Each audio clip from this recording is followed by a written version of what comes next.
நன்றி. அது பெயர்கள், மனிதர். நாங்க சொன்னது தேர்வு.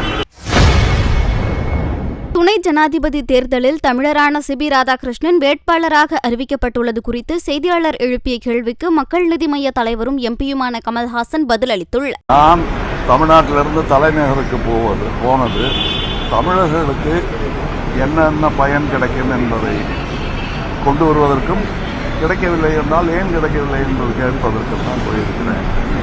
என்னுடைய நாடு முக்கியம், தமிழ்நாடு முக்கியம். இது தமிழ்நாட்டையும் மனதில் கொண்டு இருப்பவர்கள் யார் என்பதைத்தான் தேர்ந்தெடுக்க வேண்டும். எங்கள் கூட்டணியில் பல ஆளுமைகள் இருக்கின்றன. அதில் எனக்கு நெருக்கமானவும் தமிழர்களுக்கு நெருக்கமான ஆளுமை என்று பார்த்தால் தமிழக முதல்வர் தான்.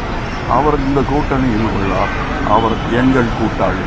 அவரிடம் கலந்தாலோசித்துவிட்டு இதற்கான பதிலை சொல்வதுதான் நியாயமானது. நன்றி. அது பெயர்கள், மனிதர். நாங்க சொன்னது தேர்வு. செய்திகளை உள்ளது உள்ளபடி தெரிந்து கொள்ள ரெஃப்ளெக்ட் நியூஸை சப்ஸ்கிரைப் பண்ணுங்க.